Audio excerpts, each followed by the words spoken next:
What are we doing here? And where are we gonna go? It's like we just woke up one morning and then it's welcome to the show. Don't ask any questions, just go with the flow. Make as much money as you can and try your best not to get broke. Copy everything you see on the TV, from the hairstyles to the clothes, and don't think too often, just do exactly as you're told. And if you ever get confused, then just turn towards the alcohol. You'll still hear your thoughts, then just turn up the radio as you learn to live a lifestyle of drugs, sex, and rock and roll.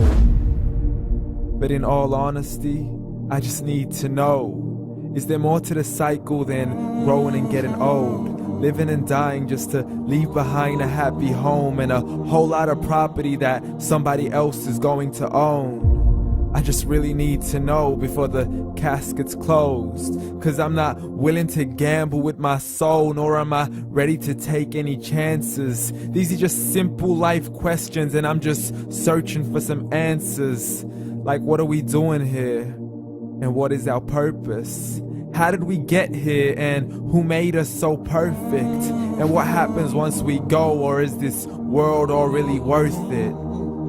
Questions we don't answer because apparently we don't really have to. There's no purpose to this life and our existence is merely natural. Then in that case, please let me ask you, did you create yourself, or was it somebody else who had fashioned you? 'Cause you're a being that's impeccable, faultless and unparalleled.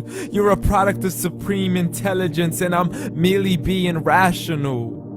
For there isn't a camera on this earth that can come close to the human eye, nor a computer that can compete alongside the human mind. And if the whole world was to come together, we wouldn't be able to create a single fly. So many signs, yet we still deny. As science tries to justify that all this could come from none, when it's a simple sum. 0 plus 0 plus 0 cannot possibly ever give you 1. So from where did all this order come? For everything has its origins, a maker, a creator of its own. I mean, the only reason you're watching this video is because somebody had to press upload. So we can believe in the Big Bang, but I'd rather believe in He who caused it to explode. Allah, the creator of everything along with every single soul. The ever-living, the master, the only one who is in control.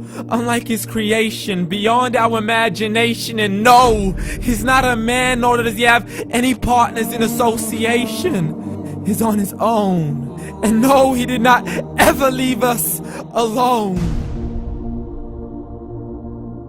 Just like every manufacturer, he left us with an instruction manual. The Quran and Islam, and I'm sorry to jump to conclusions, but it's the only one possible. The only definition of God is the one and only supreme being. It's logical, a book with 0 contradictions, with miracles that are both scientific and historical, all revealed over 1400 years ago. Like the detailed description of the human embryo. The descriptions of the human embryo in the Quran cannot be based on scientific knowledge in the 7th century. To the mountains as pegs holding firm the earth below, and the 2 seas that don't mix in a complete separate flow. To the planets in orbit, alternating night and day as they stay in flow. The expansion of the universe and the creation of everything from H2O. To the stories of the past and the preservation of Pharaoh. To identifying the lowest point in the land where Persia defeated Rome.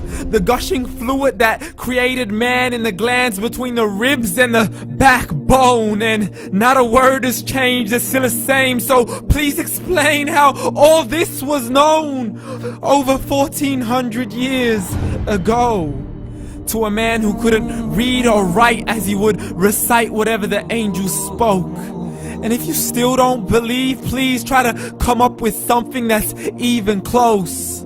But you can't, so we took God as a mockery and his messengers as a joke. Muhammad could not read or write. How's somebody who can't read or write gonna start a religion? Dismissed his scriptures as legends and tales of the ancient folk, as we live life according to our whims, desires, and hopes. saying this life is the only home we will ever know. We will live then die, then simply turn to bones. YOLO! Correction, after the grass dies, the rain arrives and it regrows, and Allah promises to do the same thing to your very soul and bring you back from your very fingertips to your toes, as the all-seeing supreme being watches us so close, and we are surely being tested in our wealth, our health, and our self, and everything that we've been blessed with. So believe, for we will surely be resurrected and be brought back to our Lord and account for every single deed, as He hands us our books and orders us to read. From the bad to the good and everything in between. You yourself are sufficient for your own accountability, so don't be mad at me. You are the one who thought He wouldn't come back to me. I gave you a whole life long to search after me, but you were busy in all that which was temporary, so read. And glad tidings to all those who believed, and if you disbelieve, read. And don't let that day be the first day you find out what your life really means. Read.